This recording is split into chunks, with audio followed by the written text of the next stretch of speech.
Hi everyone, welcome back to my weekly coaching call on PMI-ACP certification examination sample questions. Today we are going to go through again a set of 8 questions that will help you crack the exam. Okay, so let's start off with the questions.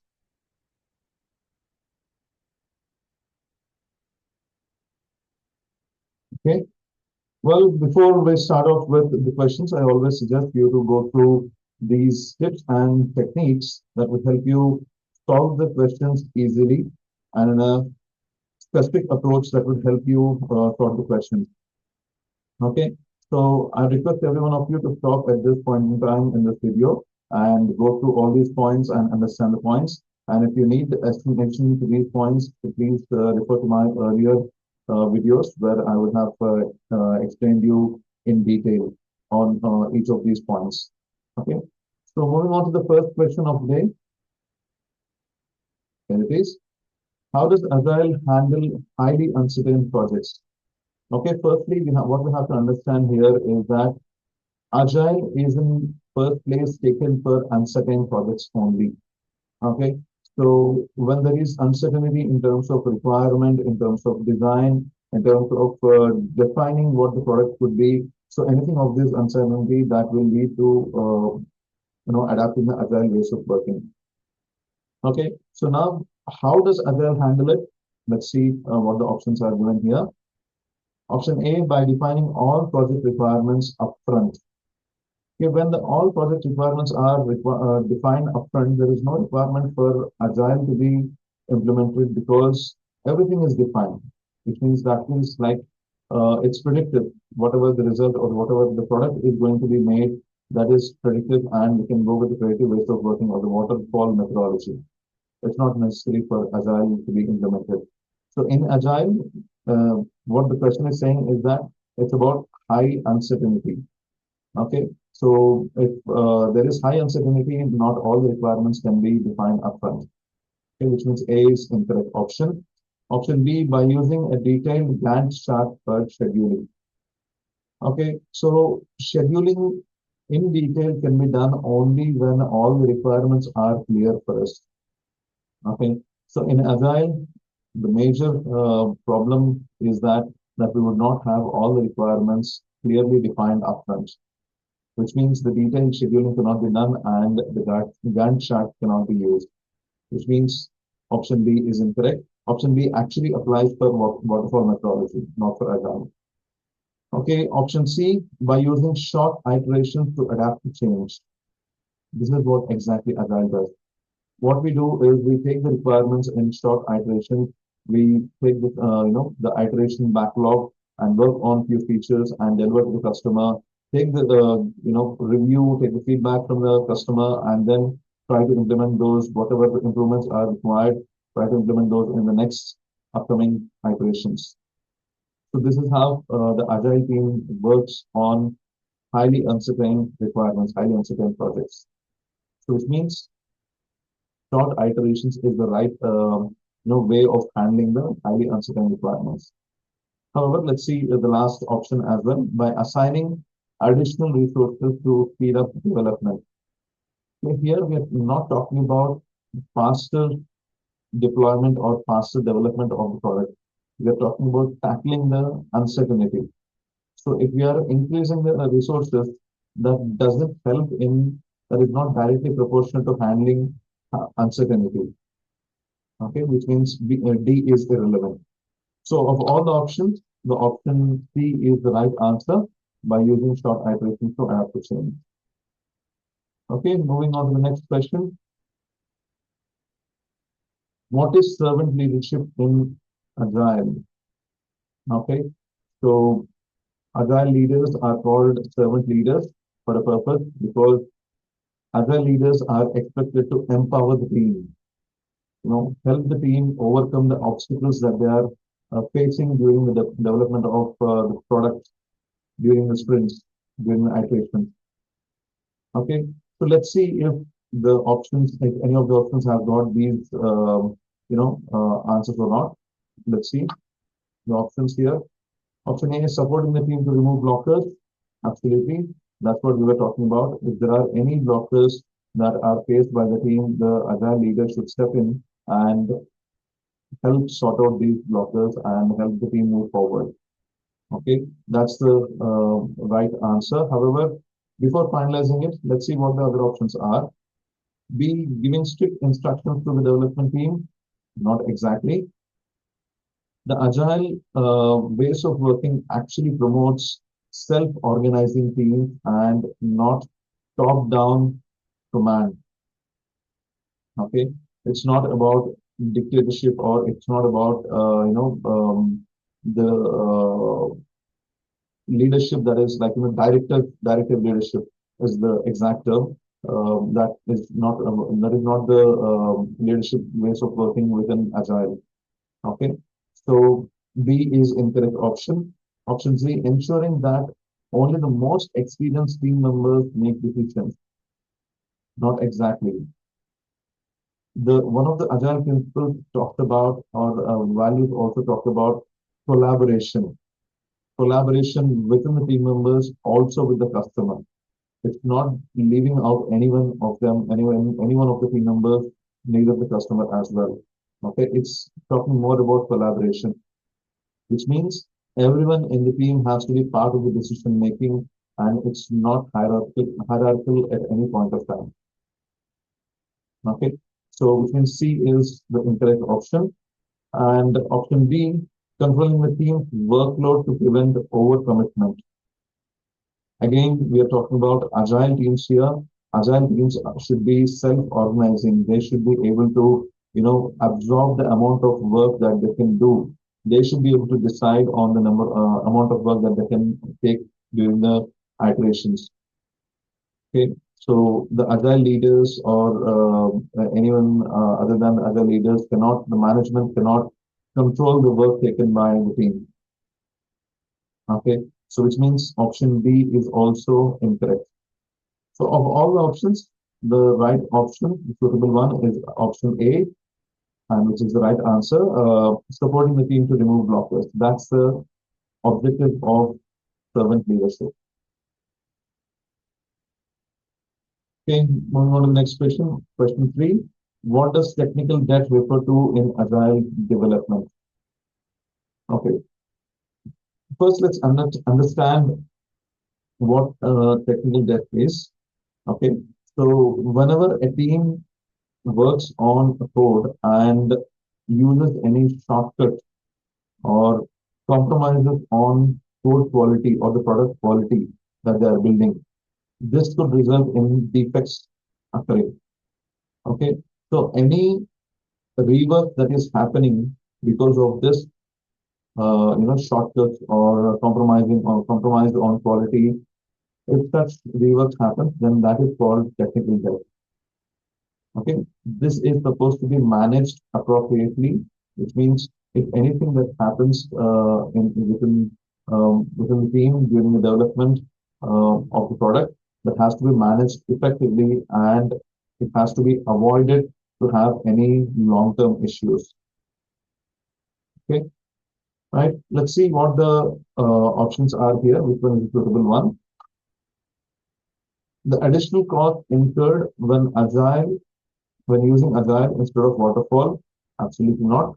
So I've defined it as anything that the team is spending as a rework, the time or the effort that is being spent on rework. A is the incorrect option. B, the financial investment required for agile training, absolutely not. That's also not the right answer. Delayed or suboptimal code quality decisions. Yeah, this is what we were talking about, compromising on the code quality or using the suboptimal code quality. So this results in the rework. Okay, so this sort of delay is called technical debt. So C is the right answer. However, let's see the last option as well. The backlog of pending user stories. This is absolutely not, because the backlog will have definitely, all the items that are part of, whatever that are supposed to be done, that has to be implemented in the upcoming sprints or upcoming iterations. Okay, but those which are pending as well. Okay, but that does not refer to as that is not called as a critical debt. Okay, of all the options, the right option and the right answer here is option C, delayed or suboptimal code quality decisions. Okay, moving on to the next question. Question for when should an agile team document requirements? Okay, so this would be a little surprising or could come as a doubt in every one of your minds because agile first of all does not encourage any documentation process. However, uh, even though it is said that the documentation is avoided in agile, the if at all if any document is required, then it is kept to the minimum possible documentation process. Okay, in such this question is talking about if any such documents are required. So when should an agile team document requirements? So such requirements, how to document them, and how should we keep it to the bare minimum possible? All right. So let's see what the options are here. At the beginning of the project, in a detailed specification document. Okay. So again, if we are talking about at the beginning of the project itself, if we are mentioning anything in detail, that means like, we are going through the documentation itself and putting a lot of effort in updating the document rather than getting onto the action or providing the quality product or, you know, the minimum viable product to the customer, right? At the early benefits to the customer. Okay. So which means option A is incorrect. Option B, after all user stories are developed and tested, when everything is completed, why would we need to document the requirements again, right? So which means this is absolutely opposite to documenting the requirements. Okay, option B is also incorrect. After sprint planning, but before development begins. Okay, some documentation might happen at this point of time, but Agile always promotes ongoing documentation only as needed.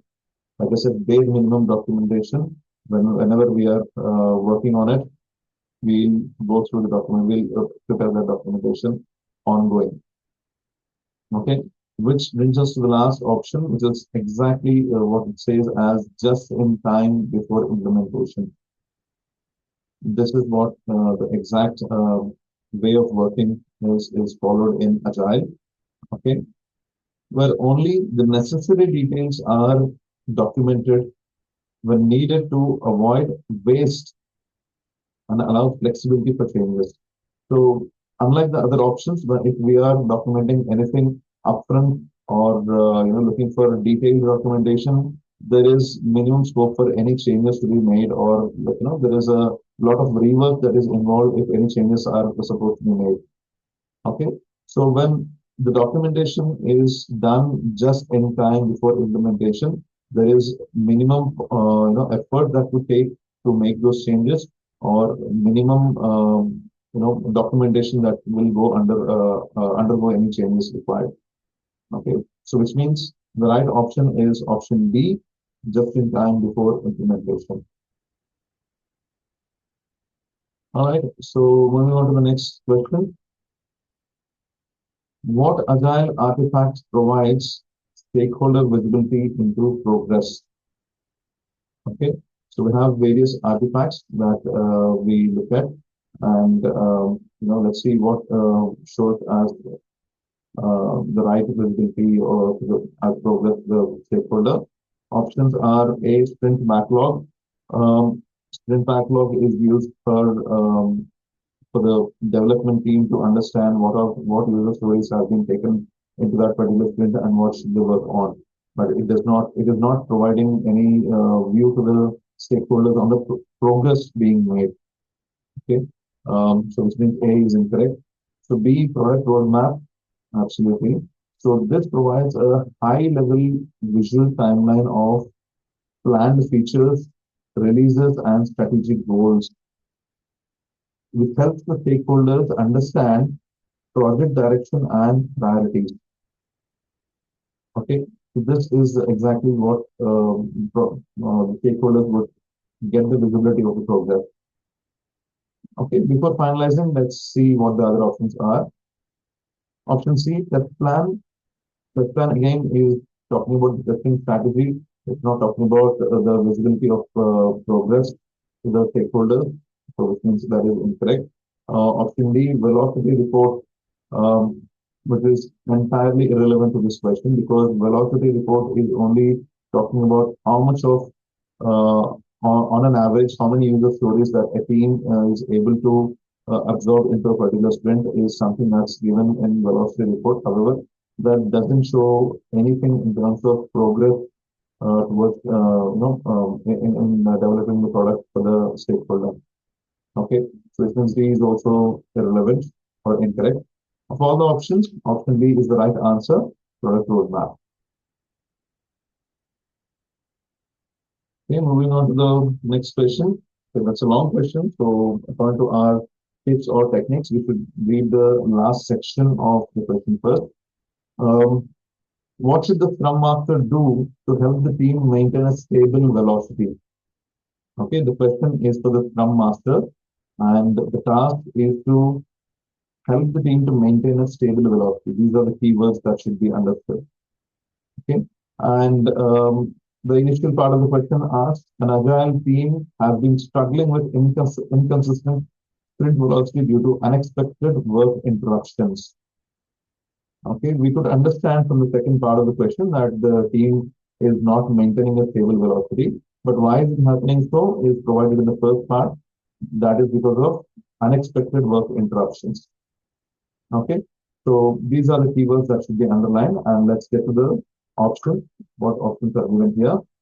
Um, encourage the team to work overtime to complete planned work. Okay, so again, overtime is not something, an option that should be um, considered for completing any activities for in an agile team because that could cause the burnout of the team members and that will impact on the sustainability or sustainable development of the product and that would also impact the performance of the team members in a long term. Okay, so never an overtime is an option. Okay, which means option A is incorrect. Option B, implement a strict rule preventing any mid-sprint changes. Okay, again, changes are ought to happen. Those are inevitable. Changes might come during the sprint as well, but any change that has to be implemented during the sprint that will be, that will be first reviewed by the product owner, and if required, there could be, the product owner might request the team to consider the changes mid-sprint, and they can work on it. Okay, so which means B is also incorrect. You cannot implement strict rules as such. Okay, option C, identify sources of interruption and work with stakeholders to minimize them. This is the right approach. We are getting to the root cause of, where these interruptions are coming from and work on those to sort those interruptions, to minimize those interruptions so that the team can maintain a stable velocity. That is required.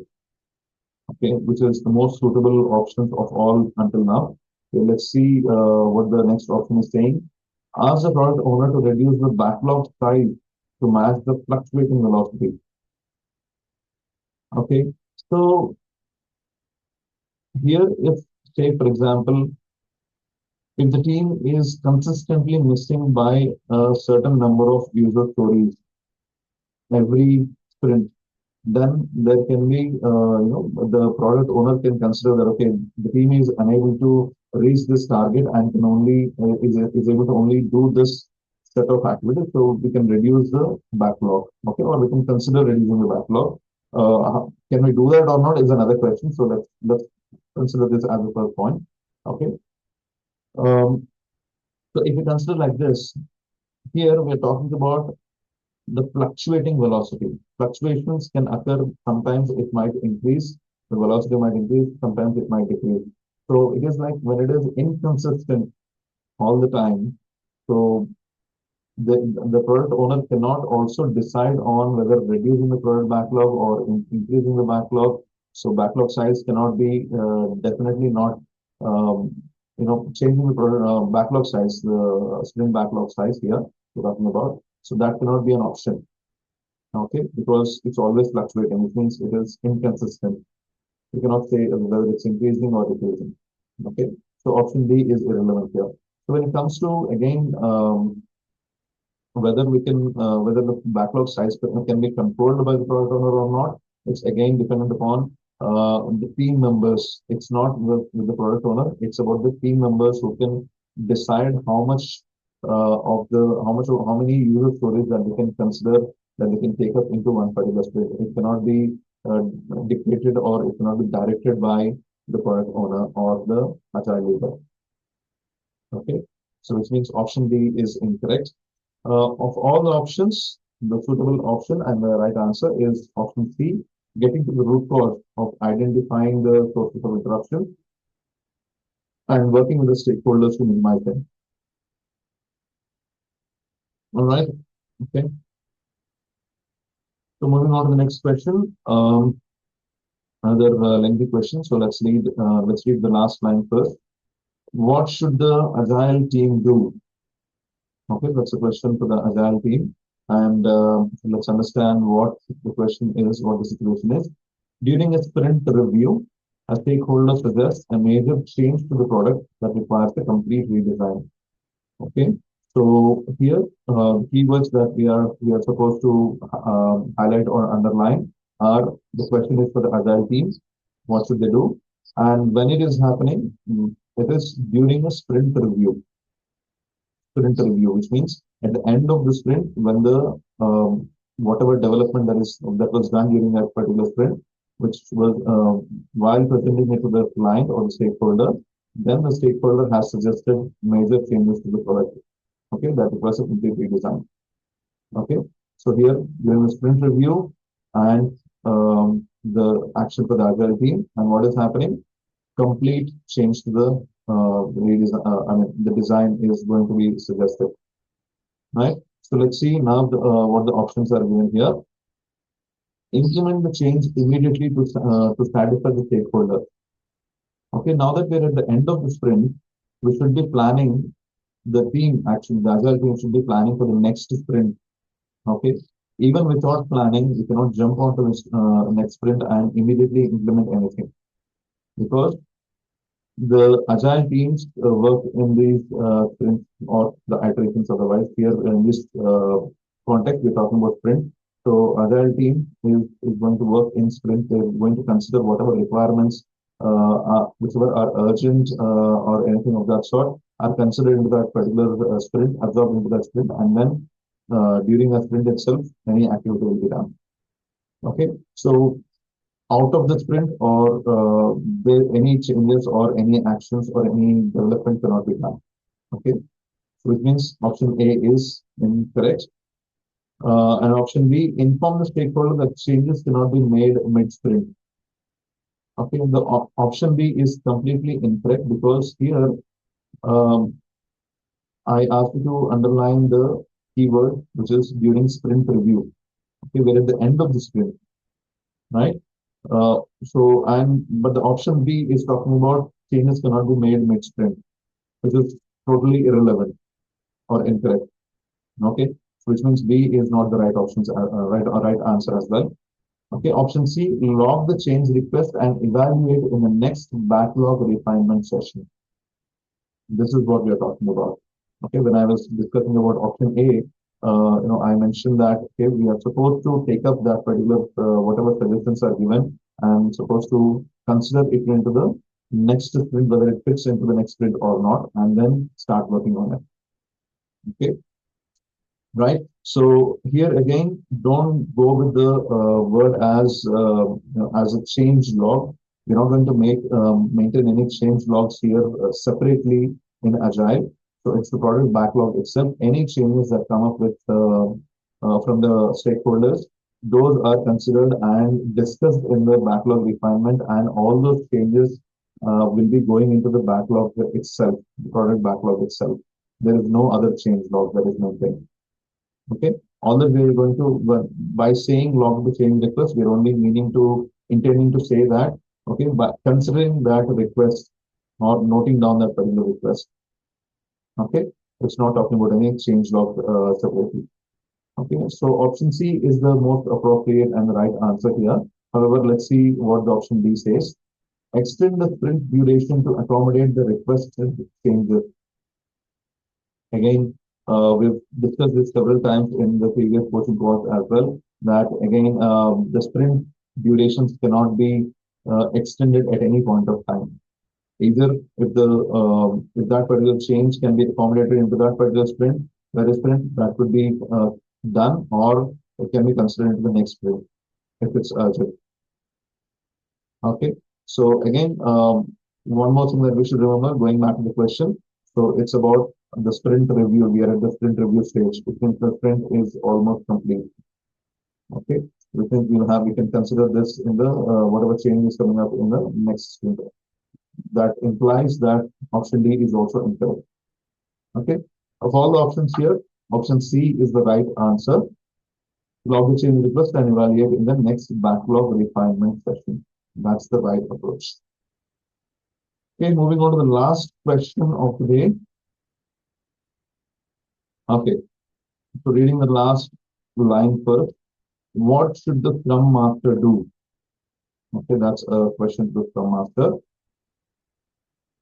It's a situation, a new agile team is struggling with estimating user stories accurately.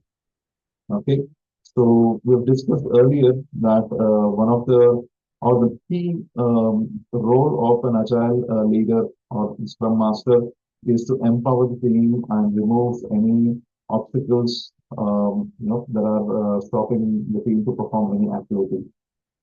Okay, or overcome any such obstacles. Right. So let's see if any of such option is provided in this in options here or not. Okay. Option A, provide the team with predetermined estimates to use. Okay, so two things here. One is that estimation should always be team driven. The team should be able to estimate based on their understanding of the feature of the user story. Okay, it should not be imposed. And again, if it is predetermined, which means like someone else has decided for them. Okay, so in the previous coaching calls also we got to understand, we got to learn that estimates or the user story points estimates for the same user story by two different teams could be entirely different. Okay, which cannot be compared at all. Right. So with these two contexts, option A is incorrect. Cannot be predetermined estimates cannot be used. Right. Option B, coach the team on estimation techniques like planning poker. Absolutely. This is what the empowering the team comes into picture by a Scrum Master. Okay. So we have various estimation techniques like planning poker, t-shirt sizing, or Fibonacci series, how to use them and all that. So based on that, the estimation techniques can be coached, the team can be coached on those techniques, and that's how they learn and they'll implement those learnings into estimating the user stories. Okay, so and that happens by practice. So they'll improve. The team improves planning, sprint planning after sprint planning. So that's how they'll get to more accuracy. All right. Okay, so which is B is the right answer. However, let's see what the other options are.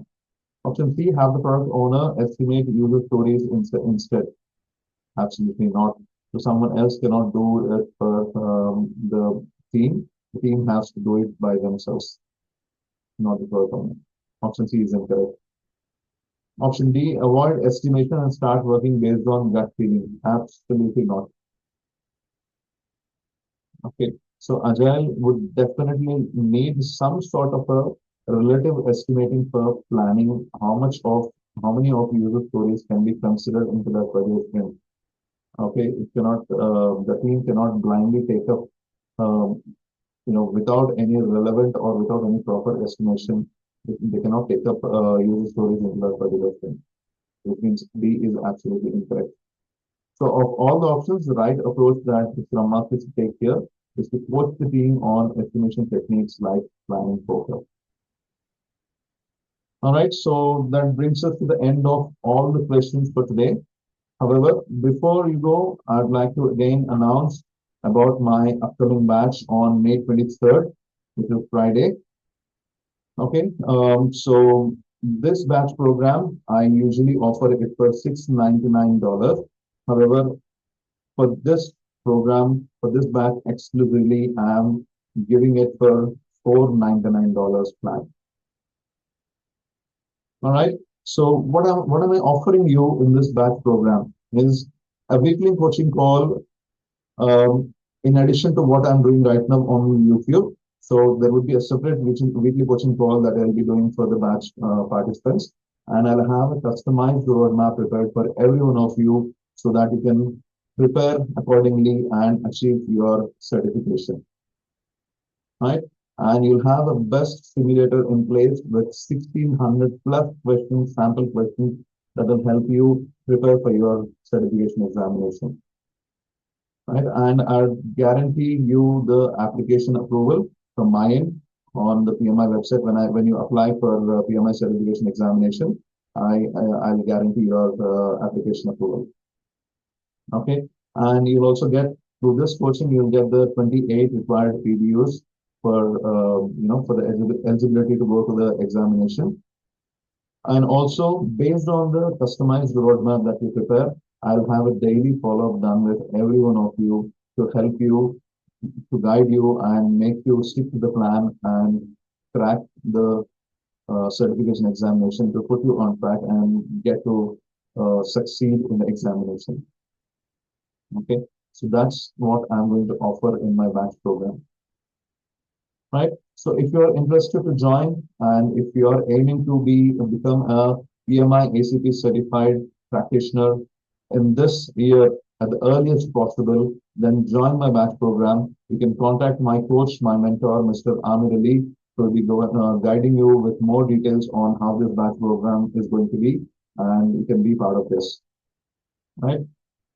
I'll I'm hoping to see you on the other end of this in my batch program, being part of it and being successful in achieving your PMI ACP certification. All right. Thank you so much, everyone, for joining this coaching call, and you have a great time. And bye for now. See you all.